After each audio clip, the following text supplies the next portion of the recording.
Keeping the competition nice and sleek in the compact market, well, that's a tough bill to fill. Hey, welcome to this edition of Road Warrior. I'm your host, Grant Roberson. Now, one of the stablemates in that market is right behind me, the 2017 Chevy Cruze. Now, I'm a big fan of bigger vehicles, but this one really readjusts my opinion of downsizing, well, the sedan choices. In the compact car segment, there's a lot of competition, so the Cruze definitely has to compete, and where it starts here is on the outside. One thing I like is it doesn't go too econo-friendly on this particular model. Of course, that's going to add to the bottom line. Now, look at the profile. It's going to be straightforward, nice silhouette, basically very little trunk here at the back end, standard procedure for this model. Now, what I really like, this is where it dresses up a little bit, is the body color all the way around, right down to the handles, and just a hint of chrome on the profile. Now let's look at the front end to see that grille warfare. Looking at the grille warfare, even on the small vehicles, you gotta deliver a little bit up here. Now, what that does on this particular model is a huge front grille, especially on a somewhat small vehicle. And you can notice it right down the middle. Nice dual kind of grills up and below, a little bit of chrome accent to kind of bring around what we saw on the side. Now, what I like is it is truly operational, meaning there's a lot of airflow really getting digested into this car. Nice and broad the same. Now, this is where you're seeing a little bit of nosing out of this vehicle, nice chiseling, and something the competition's doing as well. They're also taking the lower fascia all the way down, giving it kind of ground effects. Lastly is the headlights, of course, delivering that menacing look, sweeping around, and they, of course, added that LED quality, giving you kind of a rope-like appeal. Now, where does this vehicle measure? Well, it's around about 183 inches overall, wheelbase about 106. Now, I'm about 6 feet tall, and you can tell, well, this is about 5 feet tall. Overall width is actually just under 6 feet as well. Those numbers actually come fairly good because pretty much you're going to enter the mid-size market just a few inches more than what you see here. Looking at the four corners, what you see here is this 16-inch aluminum wheel, and well, there's tons of options here too, starting first with a 15 or the 16, 17, and even 18-inch wheels. Obviously, when you deliver that bigger one, it's going to look a little bit more pizzazz here on this somewhat plain Jane exterior. Swinging around the side here, first thing we talk about all the time is smart key systems, and we'll fast forward through this because this is really where everything is headed. Pretty much meaning you're not going to go the old traditional route. Keep it in your pocket. The vehicle knows you're there. Before we do that though, let's talk about the glass all the way around this vehicle. Really a panoramic-like viewing, very minimal pillars. I didn't really find any true blind spots. What I also found is the amount of glass here just on the doors, even culminating down here to this front kind of porthole, something that's really coming back and allowing you to have good visibility. Lastly is really the ingress into this vehicle. Really nice and simple. What I like is this is not the touch sensitive approach, meaning I don't put my hand here, it's not going to know that, but it has a simple push button. Press it once here on the passenger side, that's going to unlock everybody. On the driver's side, a little bit different operation. Makes ingress so much quicker.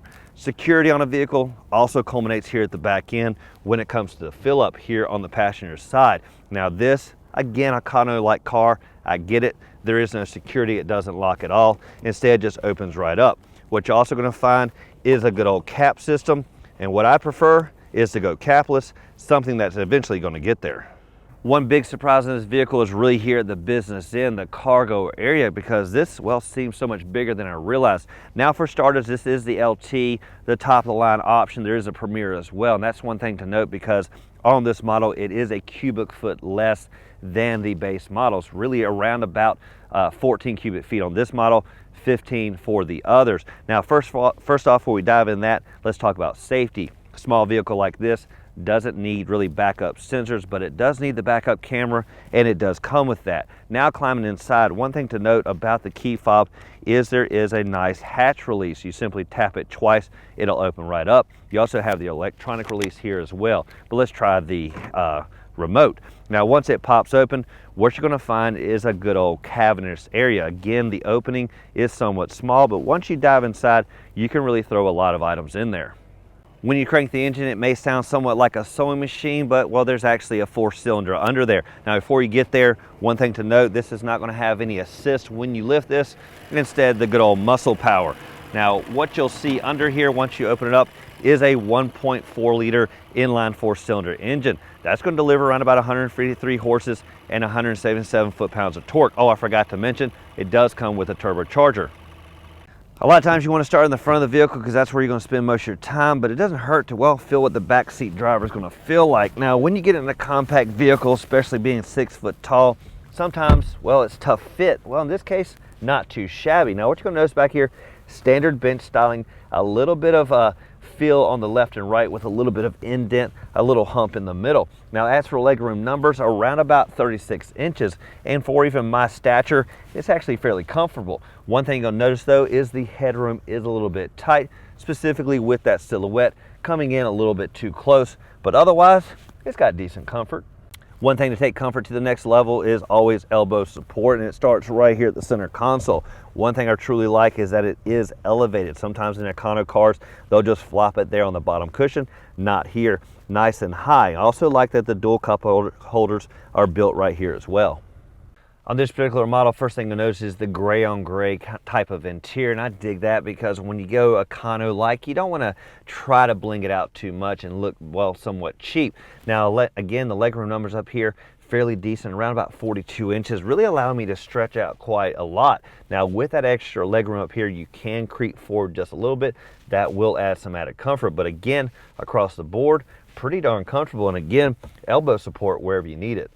Center on the dash is going to be pretty much what I've seen on a lot of GM vehicles, a nice touchscreen system, nice and oversized as well. Now, this is pretty much the audio setting where I leave it all the time, and you do have some nice shortcuts up here. Also down here, you do have some other buttons, really helping you navigate through this because at the end of the day, you don't want to get lost in your entertainment. What I really like is always when there's a home button. This is kind of my default button. When I do get lost in navigation, this really gets me a nice starting point. Symmetry is what it's all about, and I like the fact that we started up here with symmetry for the radio system, and we also have it here for the climate controls. Nice oversized fan speed select and temperature as well. Now, there is no dual zones in this car, but well, that's to be expected. In the middle, nice simple controls for the mode select as well. One last thing, especially on cold days, is the heated up seats for the both occupants in the front. It doesn't hurt when you're looking for connectivity to be able to find it fast, and they put these where you can find them. Nice underneath these flaps, USB connection, auxiliary jack, and a power supply. Between the front occupants, you'll find the good old gear shifter down here in the middle and dual cup holders nice and deep. Over here, you'll find a nice deep storage area. This is really a nice place to put your phone or whatever, especially even when you're connecting it because most cords will reach up there to the power supply. Now, for the elbow support, nice and padded, and you'll also find a modest storage in there as well. No connectivity, but at least you can put some items. One Achilles heel for a lot of vehicles can be this gauge cluster, a lot of times just delivering the analog tach and speedometer, but what the Cruze does well is deliver that right in the middle, and that's a good old LCD screen. Now, it's going to give you up-to-date information, but the most important to me is that digital readout for speed. Some vehicles still not doing this, but, well, the Cruze delivers. You definitely want to have controls right where you need it, and to control that LCD screen between the gauges, so they have that here on the right side, and of course the voice prompting should you need it. On the left side, the good old cruise control buttons. Anytime you're at the airport, golf course, wherever, and someone needs to get the things out of the trunk and you just don't feel like helping them, well, simply press that button right over there, and well, that'll pop the trunk and let them handle it themselves. That does it for this edition of Road Warrior and our test drive behind the wheel of the compact 2017 Chevy Cruze. Now, this vehicle really delivers a lot of what you need in this market. Decent interior volume, a lot of room back there, that cargo area, and of course that sewing machine sitting right here under the hood. Now, as always, thank you for watching this edition of Road Warrior. Keep both hands on the wheel and eyes straight ahead.